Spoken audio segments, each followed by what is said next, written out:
acontece de eu ir falando sem nenhum tipo de cuidado para saber se vocês estão aprendendo ou não, tá? Então, eu quero que vocês me falem se vocês estão entendendo, se vocês estão conseguindo ver as coisas, porque para mim o mais importante é vocês aprenderem e saberem alguma coisa, tá bom?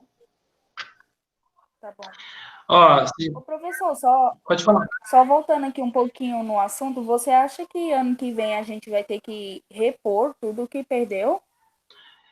Não, né? Eu acho que o ano que vem vai ser opcional, porque vocês vão ter, assim, pelo que o governo está falando, vai ter tipo um quarto ano, né? Não é isso que você ouviu É falar? isso mesmo. É isso mesmo. Só que esse quarto ano aí parece que não vai ser não vai ser obrigatório, vai fazer quem quer. Mas aí e é besteira, porque o aluno vai se sentir como se tivesse reprovado. É isso mesmo. Uma coisa que eu só tô achando injusto mesmo é que vocês não podem deixar com vermelho, né? E tem gente que eu sei que não faz nada e tá ganhando nota. E isso é muito injusto. Então, você tem essa consciência, mas a gente também. Mas sabe o que acontece? Nós não podemos ter controle sobre isso por conta de muitas vezes as pessoas elas se vitimizam muito, né? É, por Elas, exemplo, eu acho que ninguém deveria sair prejudicado, né? Mas a gente tenta ajudar. Por exemplo, a Rafaela. Eu fui falar com ela, né? Que a Simone estava querendo falar com ela, e ela agiu com toda ignorância, disse que ela não ia mais estudar, que era para me falar, para eles não dar nota. Aí eu falei, tá bom, que a gente tenta ajudar, né? Mas não é possível. então, esse tipo de situação é que assim, a gente tem como obrigação estar incentivando os alunos a retornar para a sala de aula. Só que a gente não tem controle sobre o que de fato está acontecendo na vida da pessoa. Porque, querendo ou não, muitas coisas vão acontecendo e a gente não tem como estar lá dentro da casa das pessoas para saber se elas estão faltando alguma coisa, se o pai está desempregado, alguém está doente, se ela não tem acesso à internet e tudo. Mas pela experiência que a gente tem, a gente sabe que os alunos não são tão carentes assim como muitos falam, né? Porque em sala de aula eles tinham acesso ao celular, muitos deles tinham tinha até crédito, né, nos seus aparelhos. Então, assim, eles têm condições, alguns, né? Mas esses que têm condições estão falando que não. E aí o governo entende o seguinte: como foi uma pandemia, uma coisa que ninguém esperava, não pode prejudicar isso. Então, o que o governo É, fala para a gente? Dar um mínimo de nota para essas pessoas, porque eles estão seriam prejudicados. Então, essas pessoas vão mas passar. eu acho que futuramente eles mesmos vão se prejudicar com a nota. Com certeza, mas, sinceramente, Marcele, eu penso em vocês, tá? Vocês, todo mundo que está aqui, a Larissa que entrou agora, seja bem-vinda, Larissa, tudo bem? Eu penso em vocês porque são vocês que dão ânimo para a gente fazer as coisas, porque, querendo ou não, a gente teve que aprender muita coisa, né?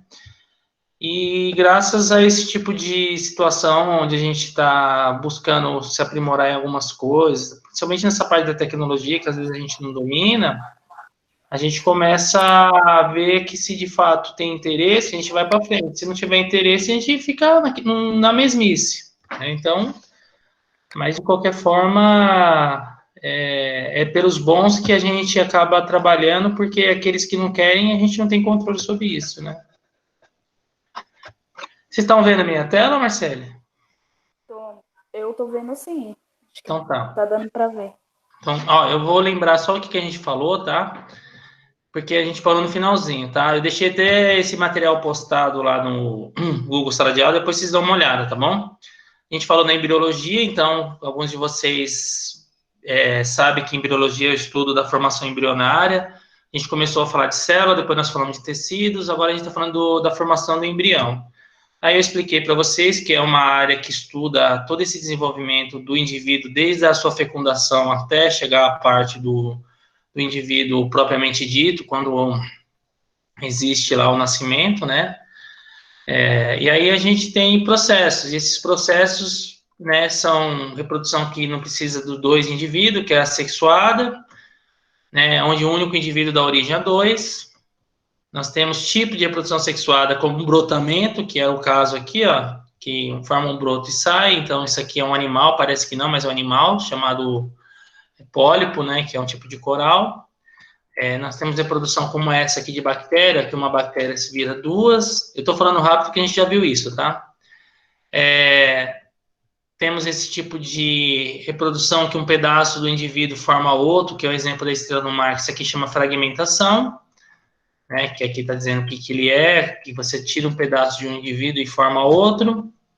Aqui nós temos dois tipos de reprodução, sexuada e assexuada, que uma tem a ver com fecundação cruzada, que é o espermatozoide e o óvulo, para formar o zangão, a operária e a rainha, e aqui tem o óvulo da rainha quando não é fecundado, vira o zangão. Então, esse tipo de reprodução é assexuada e esse sexuada. Então, tem os dois tipos na abelha.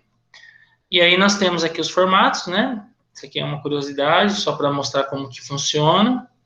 Então, o óvulo não fecundado vira zangão, o óvulo fecundado vira ou outra rainha ou uma operária. Esse tipo de reprodução é chamado partenogênese. Aí nós temos a reprodução, a estrobilização, né, que é a formação desses camadinhas, que aqui acho que já pulou aqui isso. A estrobilização é formando desses estróbilos, que seria essas camadinhas que vão se soltando, como se fossem pequenos guarda-chuvas que vira medusa. Então, essas éfiras aqui que estão saindo, ela, na verdade, ela é o quê? É esses pólipos que vão crescendo e vão se soltando. Isso aqui é um tipo de reprodução assexuada. Já aqui é sexuada, porque você tem cruzamento de informação, né? Então, você tem esses dois tipos também aqui. E aí nós temos a sexuada, né? Que nós falamos que tem que ter os dois gametas. Precisa do masculino e do feminino. Então, você tem que ter o espermatozoide e o óvulo. Eu falei que as vantagens maiores na sexuada porque você tem combinações de genes, então um ser vivo não se torna frágil no ambiente, ele consegue resistir mais aos tipos de investidas, né, que o ambiente acaba tendo, desde uma doença até mesmo algum tipo de anomalia que possa acabar com a espécie inteira.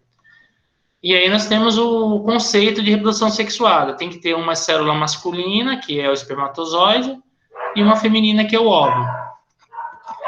E aí nós temos os gametas. O que são os gametas? Das meninas são o óvulo e dos meninos são o espermatozoide.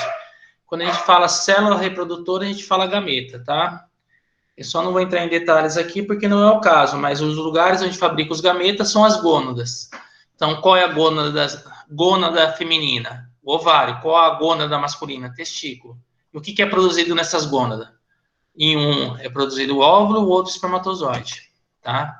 Aí nós temos essa formação, né? Isso aqui é uma meiose. Isso aqui é a formação do espermatozoide e do óvulo. Uma célula vai dar origem a 4 com metade da informação. Você pode ver que aqui tem 2 e aqui no início tinha 4, que são os cromossomos. Eu falei que as plantas também têm reprodução sexuada, porque ela tem tanto a parte feminina aqui no pistilo, como a masculina aqui nas anteras, no caso, que é o estame. E aí nós temos a parte dos vitelos, que eu falei para vocês, que é toda essa parte amarelinha, que seria a clara do ovo, e aqui onde estaria o espermatozoide e o óvulo se desenvolvendo, que é aqui onde estaria o embrião. Aí ele vai consumindo esse ovo, essa gema, e vai criando as suas estruturas, que no caso seria os seus órgãos, né, a musculatura, a parte óssea, tudo. E aí eu falei dos tipos de vitelo, né, que vitelo ele pode ser pouco no óvulo ou pode ser muito. O pouco é típico de animais que são placentários, né? Animais que são vivíparos, que engravidam. Então, ele não vai precisar ter muito desse material para nutrir o embrião, porque o embrião ele vai ser nutrido pela mãe dentro do corpo dela. Agora, o heterolestos, cada pontinho aqui é vitelo. O que esse óvulo faz? Ele tem uma quantidade intermediária de vitelo, mas é típico de animais aquáticos como peixe, anfíbio, que no caso é sapo, porque esses animais não podem ficar muito tempo lá esperando para crescer, porque vem outro lá e come ele, preda ele muito rápido. Então, você pode ver que o girino, ele é um filhotinho que não se desenvolveu, depois ele vai virar o quê? Um girino maior, aquela cauda dele vai ser consumida, e aí ele vai virar um sapo. Você pode ver que os girinos, eles não têm as características ainda do adulto. Só que se ele não for se virar logo no começo, ele é predado pelos animais que estão lá no rio também. E ovos pterolécitos são óvulos que têm muito viteiro, igual aquele ovo de galinha que vocês viram lá. Por que muito viteiro? Porque aquele animal vai ter que se virar com o que está aqui. Ele não vai ter ninguém repondo isso para ele. Por isso que esse tipo de óvulo é típico de animais ovíparos. Que o animal vai lá, bota o ovo e vai embora. Uma tartaruga, por exemplo, não fica indo lá chocar. A tartaruguinha vai se formar apenas com o que está aqui. É como se você mandasse alguém para fora de casa e desse para ela uma trouxinha de roupa e de comida. Fala, ó, você vai se virar com o que está aí. E aqui é o centro-leste, tá? Que é um típico de inseto. Que isso aqui vai sendo... As células vão para as periferias. Começa no centro das periferias. Aqui tem as explicações, a gente já falou sobre isso. Aqui tinha os conceitos de zigoto, as etapas de formação, que eu falei que é as clivagens. Clivagens são cortes. Aí eu comentei com vocês que isso aqui é uma célula que se formou, vai sendo dividida em 2, 4, 8, até formar essa estrutura que é a mórula.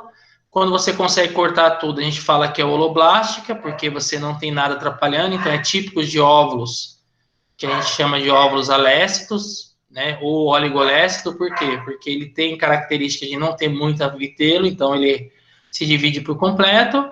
Quando a gente fala holoblástica desigual, é aqueles óvulos de tipos de sapo, de peixes, porque ele tem pouco vitelo, e na hora que vai dividir, ele divide a parte maior e uma parte de baixo aqui não se divide por completo. Então, por isso que a gente fala que é holoblástica desigual, porque uma parte não se completa. E meroblástica seria metade ou parcial, né? Você pode ver que isso aqui é um ovo de galinha, são ovos que a gente chama de teloleste. Então, aqui em cima está o vitelo, e as divisões só acontecem nessa superfície, porque o restante ele vai servir de nutriente para esse embrião, tá?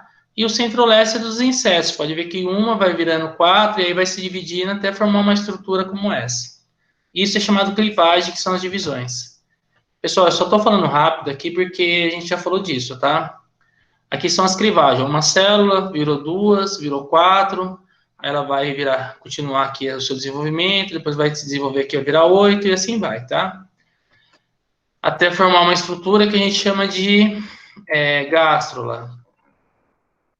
Primeiro você vai ter aqui, ó, clivagem, gastrulação e neurulação.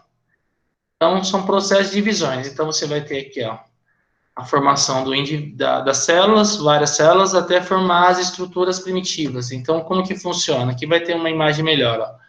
Você vai ter lá aquela parte que eu chamei de mórula ficando oca, vai haver um encontro dessas paredes para o final aqui, e você vai ter o que aqui? Uma aberturinha que a gente chama de blastóporo, o intestino primitivo, que é o arquêntero, que é esse aqui, e as estruturas sendo formadas dessa maneira. A gente chama essa figura embrionária de gástrula, tá? Aí você tem aqui ela mais completa, você pode ver que está tendo uma embolização, né, uma invaginação, que é essa entrada, ó, você pode ver que essa parte está entrando, se encontrando no fundo, e você vai ter essa figura final aqui, a gente chama de gástrula. Essa aberturinha vai formar a boca ou o ânus, dependendo da espécie que a gente vai estudando, e aqui vai virar o intestino, né, o tubo digestório. E aqui você tem a neurulação, que é um processo de formação do sistema nervoso e da notocorda, no caso dos cordados. E aí você tem um processo aqui que depois fica mais claro quando você vê essa imagem aqui na sequência. Deixa eu ver, isso.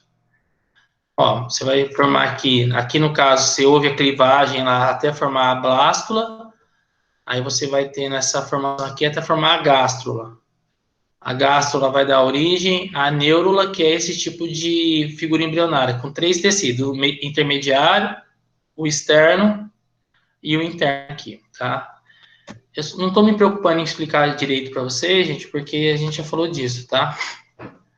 E aí você tem essas figuras aqui. O que a gente vai falar hoje, na verdade, não é nem dessa parte. A gente vai falar da parte dos anexos embrionários e começar o sistema digestório. Ó,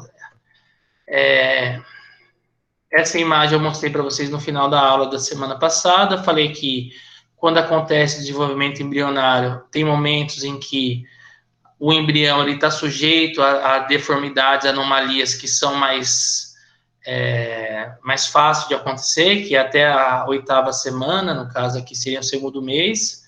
Então, de repente, não formar o cérebro direito, não formar algum órgão, um rins, um fígado, os olhos, assim, até os 2 primeiros meses você tem uma grande chance disso acontecer. Passou desse período, que é aqui do 9 até o 38, 42, dependendo da pessoa, você já não tem problema de malformação, mas tem problema de repente, não desenvolver direito. Por exemplo, um cérebro ter anóxia, que no caso seria não ter oxigênio. De repente, o bebê vem com algum retardo, ou com algum tipo de alteração que pode ser até de ordem mais, assim, de doenças mentais, como, por exemplo, a pessoa vem com autismo, tá? E hoje, né, agora eu vou parar. Vocês estão me ouvindo? Pessoal? Sim, a gente está ouvindo, professor. Ah, tá. Agora, na verdade, eu falei tudo isso para a gente chegar aqui, tá? Agora sim, eu vou falar mais calmo, tá bom? Depois que forma um embrião, gente, a gente tem que entender algumas coisas, tá? A nossa espécie é uma espécie que nós temos como característica o bebê desenvolver dentro do corpo da mãe. Então, nós chamamos esse tipo de desenvolvimento de vivíparo. Engravidar é ser vivíparo. Então, a nossa espécie é vivípara. Então, a menina, quando ela está grávida, ela está fazendo o que ali? Ela está desenvolvendo um embrião dentro dela, ela está comendo para ela e os nutrientes estão servindo tanto para ela como para a criança. Isso é um desenvolvimento vivíparo, quando engravida. Quando o animal produz um ovo, e esse ovo vai ser colocado no ambiente lá, ele vai ficar um tempo até chocar, a gente fala que esse animal ele é ovíparo. Tem animais que têm algum tipo de desenvolvimento que são intermediários entre ovíparo e vivíparo, que a gente chama de ovo vivíparo. O que seria um ovo vivíparo? Vou pegar, por exemplo, a jararaca, uma cobra. Ela produz um ovo, só que ela não vai botar esse ovo no ambiente, ela vai ficar com ele dentro dela. Então, o que vai acontecer com esse ovo? Ele vai ficar protegido dentro do corpo da mãe. Quando tiver prestes a eclodir, né, a chocar esse ovo, essa jararaca vai lá e bota os ovos dela. Então, logo em seguida, esses ovos eles são chocados. Qual é a vantagem para o filhote? A vantagem é que ele vai estar protegido dentro da mãe.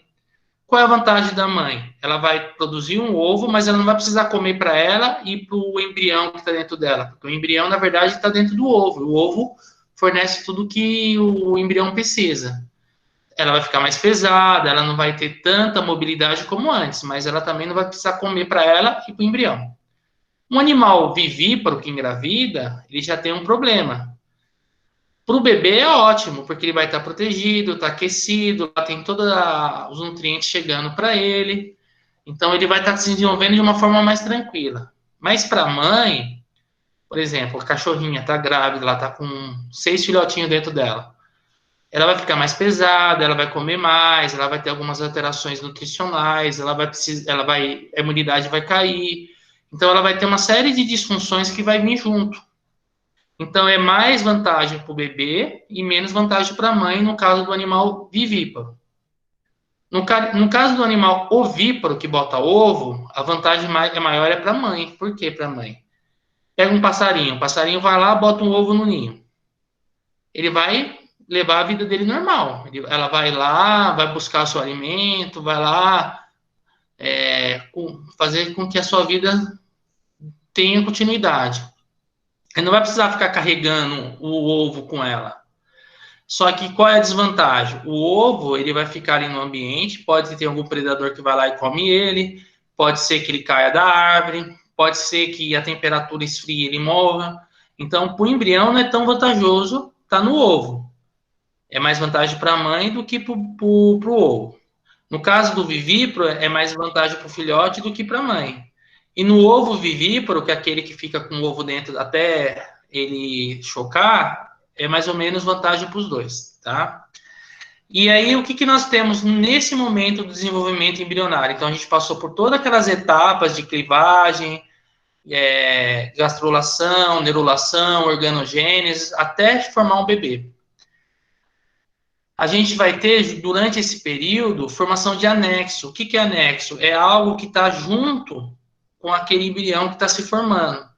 Ele não é parte do embrião, mas ele está ali servindo de acessório ou mesmo de estrutura de proteção ou mesmo estrutura de alimentação desse embrião. Vocês vão entender que os anexos embrionários é uma das características evolutivas dos seres que permitiu que a gente saísse da água e viesse a habitar o continente. Quando a gente fala de evolução, vocês vão perceber o seguinte: como que a gente evolui? A gente simplesmente sai de um ambiente, se adapta àquele ambiente, de modo que a nossa chance de sobrevivência é maior do que anteriormente era.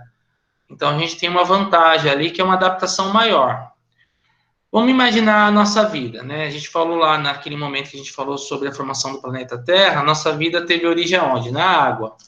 Naquela sopa orgânica que eu comentei com vocês, onde o ambiente era bem inóspito lá, com vários gases tóxicos, com bastante cargas elétricas, raios caindo. Então, todo aquele momento ali era um momento bem complexo, bem caótico. Então, a vida ela foi surgir num ambiente mais tranquilo do que a atmosfera, do que o continente. Onde era esse ambiente mais tranquilo?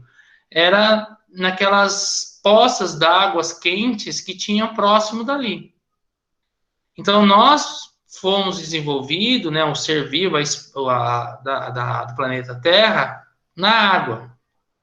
Só que a água se tornou um meio de vida, né, extremamente importante, que a nossa vida sem a água não existe. Né, um indivíduo adulto tem em torno de 65% a 70% do seu corpo composto por água. Então, a água é extremamente importante para nós. E um embrião chega a ter 90% do seu corpo formado por água. Ou seja, eu tenho que ter água. Então, o que, que aconteceu? Boa parte da nossa vida foi na água. Então, como que a gente conseguiu habitar o continente? Foi desenvolvendo uma estrutura, que é essa estrutura aqui, ó. Que é essa bolsinha que vocês estão vendo aqui, ó, representada pela letra D. Essa bolsinha se chama amnion, ou saco amniótico. O que, que tem aqui dentro? Aqui dentro tem água.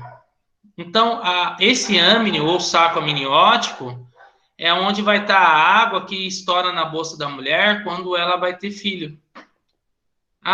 Estourou a bolsa, então você tem que ir lá porque esse bebê vai morrer se você não fizer o parto.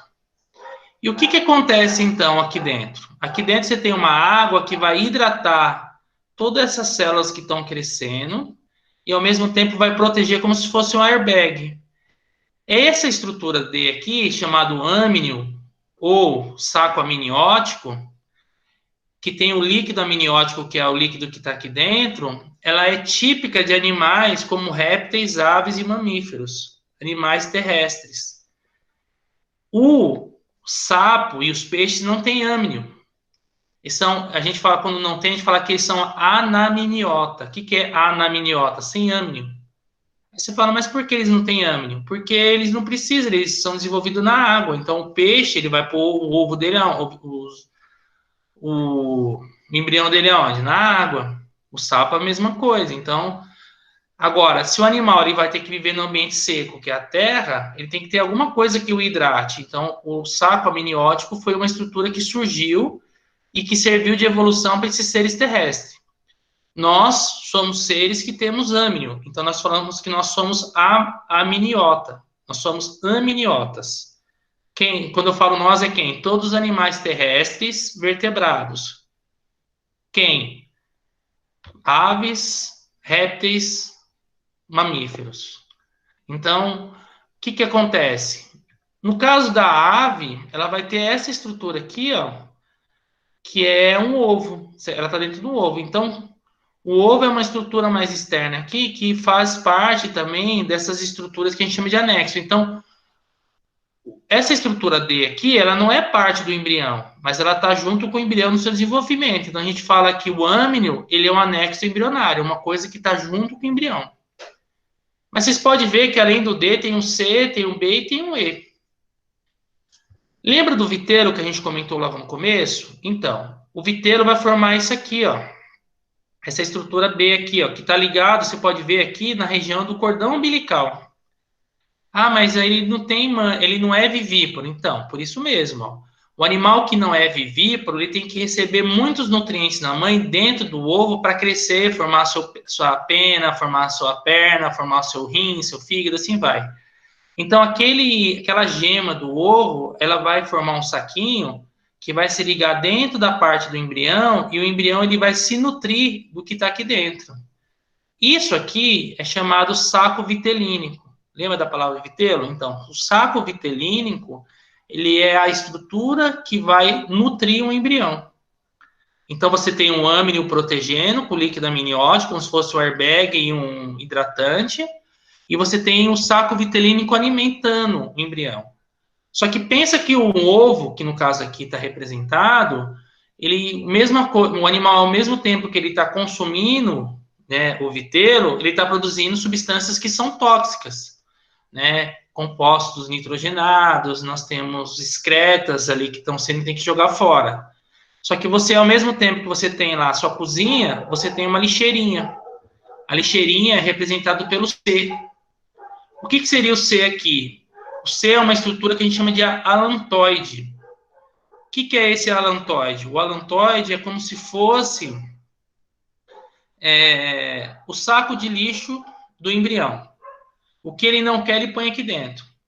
Então, vamos raciocinar. Quando o embrião está se formando, ele tem muito vitelo. Por que ele tem muito vitelo? Porque ele está usando esse vitelo para construir o seu corpo que está aqui. Conforme ele vai crescendo dentro do ovo, o B vai diminuindo, o saco vitelínico. Só que ao mesmo tempo que ele vai diminuindo, esse C vai aumentando. Por que ele vai aumentando? Porque o lixo vai sendo acumulado aqui. Então, você vai diminuir o vitelo do saco vitelínico e aumentar as excretas do alantoide. E aí, o que vai acontecer agora? Nós temos uma outra estrutura envolvendo, assim, como se fosse uma pelezinha envolvendo a casca do ovo, que é esse E aqui, ó, que a gente chama de córium. É como se fosse um saquinho envolvendo esses saquinhos que estão aqui dentro. O córium é como se fosse a embalagem externa do embrião. Então, você tem a embalagem interna, que é o A, que é o âmnio, que com líquido amniótico. Junto dele, você vai ter o saco vitelínico, que é o B, que vai ter a comida do embrião. Você tem lá o C, que é o saco de lixo do embrião, que é o alantoide. E envolvendo tudo ele, você vai ter o quê? Você vai ter ali o córium. Então, você tem uma estrutura dessa forma aqui, ó. Então, se vocês tiverem uma prova que vai perguntar quais são os anexos embrionários presentes no réptil, aí vocês vão falar, réptil bota ovo? Bota. Então, se ele bota ovo, o ovo vai ficar na terra. Então, tá. Então, ele vai ter âmnio, que é esse aqui. Ele vai ter saco vitelínico, que é o B. Ele vai ter alantoide, que é o C. E vai ter córium, que é o E. Ah, mas se você falasse, então, qual é os anexos embrionários de um sapo, de um anfíbio? Aí vocês vão falar, o sapo, o anfíbio, ele vai ter apenas o B. Aí você fala, mas ele não tem o C? Não. Porque conforme ele vai se desenvolvendo, ele vai jogando as excretas na água, a água dissolve o que ele não quer. Mas o B ele precisa ter para poder se desenvolver logo no comecinho. Aí ele vai virar o girino lá rapidinho. Lembra que a gente falou que o tipo de óvulo é heterolécito? E aí ele vai viver a vida dele lá buscando o seu alimento. A gente chama isso aí de vida livre, tá? E aqui eu vou dar um exemplo para vocês, né? Não vou explicar isso aqui, que depois vocês vão ver lá no Google Sala de Aula, tá? Mas, assim, vocês vão ver que, ó, quando está formando um novo indivíduo, é apenas aqui, ó, nessa partezinha onde tem esses encontros aqui, ó, que vai formar o embrião. Então, dentro do útero de nossas mães, nós estávamos crescendo aqui nesse pontinho. E o que aconteceu aqui? Nós fomos envolvidos pelo âmnio para proteger e lubrificar o nosso corpo. Lembra lá do airbag? Então, aqui o âmnio. Aqui você vai ter o líquido amniótico. E o saco vitelínico, ele vai ficar grudadinho lá como se fosse um umbigo, ali no caso do peixinho não, da ave, que vai alimentar ela. E aí vai crescendo até formar um indivíduo adulto, né? No caso, uma criança, depois adulto. E se vocês olhar para essa estrutura aqui, ó, ela é bem típica de prova. Então, vocês vão olhar para isso aqui e você falar, o que é isso aqui? Então, vamos tentar pensar depois da explicação que eu dei para vocês. O preto é o córion, lembra que é um saco de fora? O B não, essa parte interna é o âmnio, que é a parte que protege.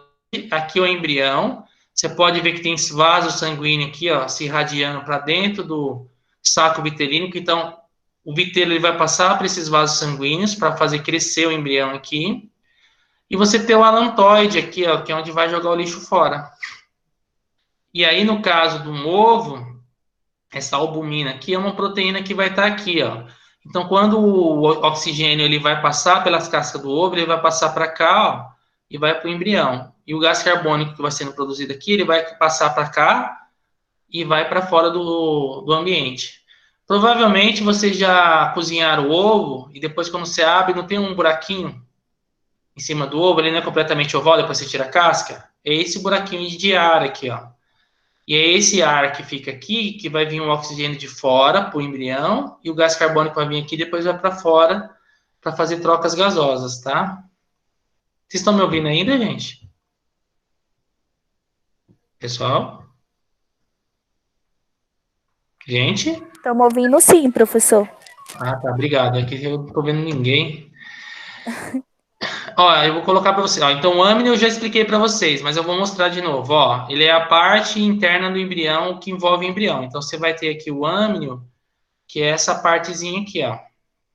Que é o que a gente chama de bolsa, né? Então, quando estoura a bolsa, estoura o líquido que está envolvendo o bebê. E essa bolsa, ela vai sair lá pela vagina da menina e ela sente que ela tem que ter a criança, senão o bebê vai morrer desidratado. Aí você fala assim, cadê o saco vitelínico desse bebê? Então, o saco vitelínico, que é o que vai nutrir o bebê, e o córion, que é o alantoide que a gente joga fora, eles se fundem e vão formar o cordão umbilical. Não é o cordão umbilical a parte aonde vai ter ali a união da mãe com a criança, onde a mãe vai mandar nutriente para a criança e a criança vai jogar tudo que é substância que ela não quer, vai para o corpo da mãe e a mãe vai eliminar. Então, o xixi que a mãe faz, ela tem substâncias que vem do embrião, que se dissolveu na corrente sanguínea, o rim da mãe filtrou e jogou fora. E o que a mãe come e digere lá no seu intestino, e absorve no intestino, vai vir como nutriente para o embrião. Vai vir por onde? Vai vir pelo cordão umbilical, que nada mais é do que o saco vitelínico e o alantoide fundido. E aquela membrana mais externa, que é o saco de fora, ela vai virar isso aqui, ó. Córion, lembra do córion? O córion vai estar grudadinho com o âmnio. Mas por que mudou aqui? Porque esse ser vivo aqui, ele é vivíparo. Então, o animal, ele vai vai carregar o embrião dentro dele, né, na gravidez. No caso do ovo, ele vai estar sozinho. Mas, de qualquer forma, o princípio é o mesmo. Aqui seria o saco vitelínico e o alantoide. O âmnio é essa partezinha que envolve. E o córion é essa parte de fora que está representada em azul. E aí vocês vão ver aqui, ó. Olha de novo essa imagem aqui, ó. O âmnio é esse aqui, ó. O embrião aqui, ó. Aí se vocês olhar para esse desenho aqui, vocês estão vendo que tem essa bolsinha aqui, ó, que é o saco vitelínico. Quando o animal engravida, ó, no caso aqui é um bebê humano, ele tem no início um saco vitelínico bem rudimentar, bem pouquinho, só para dar tempo do embrião crescer e se desenvolver dentro do útero da mãe. Depois disso, ele vai se fundir, ó, você pode ver que esse saco vitelínico aqui, ó, ele está se fundindo aqui no meio com o alantoide. Olha o alantoide aqui embaixo, aqui, ó. Ele está se fundindo como se estivesse se enrolando. E a partir de então, o que vai acontecer aqui? Ele vai virar o cordão umbilical. Você pode ver que a placenta está se formando aqui, ó. Então, essa parte aqui das azul, que é veia, e vermelho, que é artéria, está junto e depois ela vai envolver essa parte do alantoide do saco vitelínico para formar esse cordão. E na hora que a placenta ela vai formada, você vai ter aqui o córion se formando aqui, ó. E aí você vai ter as vilosidades, que são essas reentrâncias aqui, onde vai fazer as trocas de nutriente com a mãe. Então, os nutrientes vêm pelas paredes, vão passar por essas redes de vasos sanguíneos, que vai chegar no embrião e vai crescer. Então, nesse caso aqui, você vai ter um indivíduo nascendo e se desenvolvendo dentro da mãe, sem precisar ficar num ambiente externo, como os animais ovíparos, dependendo do ambiente, se vai estar quente, se vai estar frio, se a mãe vai chocar, o ovo, se não vai chocar, então você não tem essa preocupação, tá? Se tiver dúvida, pode me interromper, tá, gente? Aí você tem, ó, olha um saco vitelínico aqui no embrião humano, ó. Você pode ver que ele existe no início. Isso aqui parece grande, mas é o tamanho do grãozinho de arroz, isso aqui, ó. A estrutura toda aqui, ó. Ah, mas por que então tem saco vitelínico que não tem mais? De novo, ele vai se fundir e vai virar o cordão umbilical. No início, ele existe para quê? Para que tenha os primeiros desenvolvimento e crescimento aqui do embrião. Depois que ele cresce e se desenvolve, até um certo pedaço, até um certo ponto, quem vai nutrir esse embrião não vai ser mais o vitelo aqui dentro, vai ser o próprio nutrientes da mãe. Você pode ver que ele tem aqui o âmnio, que é essa parte que está envolvendo ele aqui, que é a parte azul, está protegendo ele. E externamente a tudo isso seria o córion, e tem as vilosidades coriônicas, que é onde vai ter aqueles pontinhos lá de vasos sanguíneos que vai alimentar, tá? E aí nós temos o que eu já expliquei para vocês, né, que é a parte dos nutrientes aqui relacionado à nutrição do embrião. E aqui você tem o réptil. Olha que interessante, ó.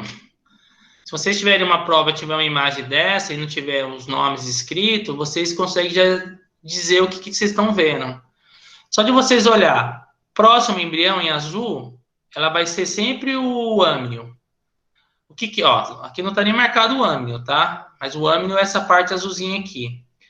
Ah, mas se ele tem um âmnio, o que tem aqui dentro? Tem um líquido chamado líquido amniótico. E como que eu sei que esse animal ele é terrestre? Porque tem ovos de animais aquáticos também. Eu sei que ele é terrestre porque ele tem âmnio. Se fosse um sapinho, não teria âmnio. Porque ele estaria se desenvolvendo dentro da água, não precisa dele para se proteger dos choques, né? Porque ele estaria protegido na própria água. Aí você olha para essa parte maior, que é o vitelo, então significa que ele está no começo do seu desenvolvimento. Por quê? Porque ainda tem muito vitelo. Quando eu sei que o animal está próximo de ser chocado, ou seja, está próximo de sair da casca do ovo, esse vitelo aqui você quase não vê. Mas aí você vai ver o contrário, você vai ver o alantoide, que é essa parte aqui, ó, é bem grande. Você pode ver que o alantoide já está crescendo bastante, ó. O que o alantoide é mesmo? Ele é a parte relacionada a excretas, aquilo que o embrião não quer. Imagina que você fez uma comida, usou todos os ingredientes que está aqui dentro, e tudo que sobrou do seu almoço vai ser jogado aqui nesse saco de lixo. Então, no início estava vazio e no final ele está cheio. É que aqui não está mostrando, né? Ah, está mostrando aqui, mas envolvendo tudo isso aqui você tem um córeo. Esse animal é ovíparo, porque ele não tem a fusão dos dois aqui para formar um cordão umbilical. Mas se fosse um animal vivíparo, essas duas estruturas aqui, ó, ela estaria formando um cordão umbilical. E o córion estaria visível, o âmnio estaria visível e teria aquelas vilosidades para poder se nutrir do sangue da mãe, né? Que ela estaria levando o nutriente para o embrião e levando ao mesmo tempo as excretas que ela não quer. E aí você tem aqui, ó, uma formação, um saco vitelínico aqui, no caso, um coração. Então as estruturas vão se formando e esse saco vitelínico vai diminuindo. Então, você vai pegando as suas reservas. Aqui já tem de novo a mesma história, né? Se eu tivesse uma imagem dessa para dar numa prova, ó, colocasse uma setinha,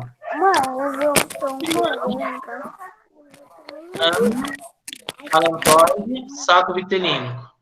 Aqui não está representado o córion, mas teria o córion aqui também, que é a parte mais externa, tá? Aí, ó, vocês têm, no caso do ser humano, o cordão umbilical, ele, na verdade, ele é o âmnio, perdão, o cordão umbilical nada mais é, ele é o quê? O saco vitelínico e o alantoide junto. O saco vitelínico pega nutrientes da mãe, leva para o embrião, né? O alantoide faz o quê? Pega o que o embrião produziu de lixo e joga fora. Então, esse tubinho que a gente chama de cordão umbilical é o que faz o papel do saco vitelínico do alantoide no caso dos animais ovíparos. Tá? Olha que interessante aqui, ó. Você ainda tem o saco vitelínico aqui, ó. Tá? Isso aqui é um embrião. Olha o âmnio aqui, ó. Isso aqui é uma imagem real, tá? Isso aqui é bem pequenininho. Parece que tá grande, mas é bem pequenininho, ó. Ó, você pode ver que aqui, ó, ele já está praticamente junto com o saco vitelínico, junto com o alantoide, está praticamente já formando o cordão umbilical. Então aqui você já não sabe se é só alantoide ou só saco vitelínico. Na verdade, você tem os dois aqui, ó. O que vai acontecer aqui, ó? Essa membraninha que vocês estão vendo aqui, ó, ela vai começar a encher de vasos e vai formar a placenta junto com o saco vitelínico aqui, ó. Saco vitelínico não, com âmnio aqui, ó. Ó, o alantoide aqui, ó. Professor, Oi. eu tô com uma dúvida, mas quando eu puder falar e você me dá Pode um falar. toque. Não, para não interromper. Não, mas eu gosto que interrompe mesmo. Não, eu só ia perguntar se quando a bolsa estoura e o bebê demora muito tempo para nascer, se tem algum risco. Ah, tem, porque ele vai ressecar, né? Porque aquela bolsa, ela vai estar protegendo ele dos choques mecânicos, né? Que seria as pancadas, mas ela também está hidratando ele. Então é como se ele estivesse sufocando lá dentro. Porque tem a questão da respiração, ele respira por dentro da bolsa também. Ele recebe os nutrientes e recebe gases, né, do oxigênio da mãe ali, mas na verdade os gases é quase que inexistente, porque tudo é feito praticamente com a troca que ele faz com a mãe. Aí você perde a bolsa, aí você perde aquela proteção e ao mesmo tempo você perde um local de respiração dele. Então é meio que ele vai entrando num chamado, um processo chamado de anóxia. Você pode ver que às vezes tem crianças que nasceram com algum retardo mental, mas não porque estava se desenvolvendo errado, é porque faltou oxigênio na hora de nascer. Você deve já ter visto pessoas assim, não já? Então, é porque eu vejo muitos casos de que a bolsa estourou e demora até um dia para o bebê nascer. Sim, mas aí o bebê ainda está com uma reserva ali, mas acontece muitas vezes que no parto há uma interrupção desse fluxo de sangue lá do cordão, porque normalmente quando estoura a bolsa, o cordão umbilical vem junto. E aí, quando ele vem junto, a criança meio que está desconectada da mãe ali. E aí, o que vai acontecer? Essa mãe que está tendo um filho ali, muitas vezes a criança ela não recebe a quantidade suficiente de oxigênio e ela tem morte de umas áreas do cérebro, por isso que algum retardo mental acontece, né? Por isso que é perigoso você, quando estourar a bolsa, você ir logo para o hospital. No hospital você ainda Então, pode falar. no meu caso, a minha bolsa estourou, acho que eram umas 9 horas da noite. Aí, meia-noite eu ainda fiquei em casa. Aí eu fui para o hospital e a bolsa já estava estourada, já estava com 9 centímetros, já estava quase ganhando, mas aí eles tiveram que fazer um parto fórceps, porque não estava conseguindo nascer. Mas seu filho nasceu normal, né? É, nasceu normal, o parto foi fórceps. Então, é porque cortes que eles só fazem no momento que está complicado o parto, né? Eles não fazem isso aí de qualquer pessoa. Não. Então, mas isso aí é um tipo de procedimento de risco, né? É, só que no meu caso eu não poderia ter cesárea, porque eu estava com anemia muito forte, então o risco de ter uma hemorragia era muito grande. Então, e essa anemia sua é porque o embrião estava dentro de você, né? Da criança também. A anemia gestacional, né? Mas, ó, esse tipo de pergunta é interessante porque quando a gente fala de crescimento e desenvolvimento da criança, muitas vezes o problema que ela às vezes nasce não é no momento que está dentro da mãe crescendo, é no momento do parto. E quando você tem, assim, a estoura a bolsa, você não vaza tudo de uma vez, vai vazando aos poucos, né? Não foi uma bexiga que estourou e já saiu tudo, não foi? Foi devagarinho, não foi? Foi. O meu foi. O meu eu achei que eu tava fazendo xixi. Então, Aí eu falei, meu Deus do céu, do nada um negócio assim saindo. E eu ganhei com 8 meses. Eu tinha acabado de fazer 8 meses, então eu não tava esperando. essa bolsa, você entendeu onde é que vem essa bolsa, né? Aí eu não ia nem ir pro hospital porque eu tava sentindo dor leve. Só que quando eu cheguei lá no elevador, a médica falou que se eu tivesse demorado mais um pouquinho, eu tinha ganhado no elevador. Então, exatamente. Então, por isso que quando estoura a bolsa, a gente tem que ir no médico. Não é que você tem que falar, agora ferrou, tem que estar em segundos no hospital. Não. Você ainda consegue ter um líquido ali esvaziando aos pouquinhos. Você não é uma coisa que vai de uma hora para outra. Só que se pessoas demoram horas, aí tem um risco do bebê morrer e a mãe morrer junto, né? Eu fiquei 3 horas no soro. Mas eu perguntei mesmo por causa que eu conheço meninas que a bolsa estourou, por exemplo, de manhã e só vai ganhar no outro dia de manhã. E eu quis saber se era muito perigoso, assim. Sim, é perigoso, porque você está tirando essa proteção e outra, além disso, pode ser que, ó, aqui no caso é um ovo, né? Mas quando você pensa no embrião, isso aqui amarelo, que é o viteiro, e esse branco, que é o alantoide, é o cordão umbilical. Quando essa bolsa estoura, que a bolsa é essa parte aqui, ó, que é o âmnio, né, que é essa partezinha envolvendo o embrião, o líquido tá vindo daqui, ó, quando você estoura a bolsa, tá? Isso aqui é uma outra espécie, tá? Só para vocês pensar. O líquido daqui, ele tá junto com essa bolsa, essa parte de fora que é o córeo. Quando ele estoura, ele vai esvaziando aos pouquinhos. E aí, quando você estoura muitas vezes, isso aqui, ó, ele vai puxando junto. Então, esse cordão vai junto. Aqui dá pra ver melhor. Aqui, ó. Imagina o seguinte, você tem aqui imagina essa parte aqui envolvendo todo o embrião. Isso aqui é o córeo, isso aqui é o âmnio. Isso aqui vai formar sua bolsa. Só que não vai estar desse jeito aqui, mas vamos imaginar que você tem um monte de linhazinhas aqui, ó, que é onde vai estar irrigando o sangue para o embrião, para levar nutriente, para levar o que ele também jogar fora o que ele não quer mais. Quando estoura a bolsa, muitas vezes essa parte aqui, ó, que é o cordão umbilical, ele vem junto. E aí você já não tem mais conexão com a mãe, então você não está recebendo nem nutriente, e aquilo que você está produzindo de excretas, entre eles temos ureia, né, que são substâncias tóxicas, vai ficando dentro do embrião. E isso é perigoso, porque intoxica ele, né? E se você não receber oxigênio, partes do corpo que são mais sensíveis, como o cérebro, morre. Então, a criança, no parto, ela pode nascer com retardos mentais porque faltou oxigenação no cérebro dela, porque a mãe não teve o cuidado de ir atrás, que é o que a gente fala de anóxia, né? Que houve anóxia no momento do parto e a criança ela teve partes do corpo dela, no caso o cérebro, com falta de oxigênio. Então, a gente tem que tomar muito cuidado, tá? Tudo bem? Tudo bem, professor, agora eu entendi. Tá. Aqui pode falar. Não, tem até muitos bebês que nascem com problema mesmo, igual você falou, e tem muitos pais que culpam os médicos. Não, às vezes assim, igual você falou, normalmente quando estoura a bolsa, a mãe já sente as contrações. Mas igual você falou também que no seu caso, as contrações foram pouquinhas, não foi?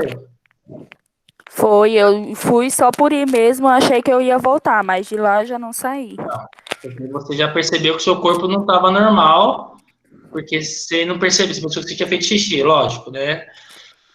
Tem mães que nem percebem isso, então imagina, a bolsa estourou, ela não tá nem ali. Aí quando tá praticamente vazia, ela vai no médico, aí faltou oxigênio para a criança.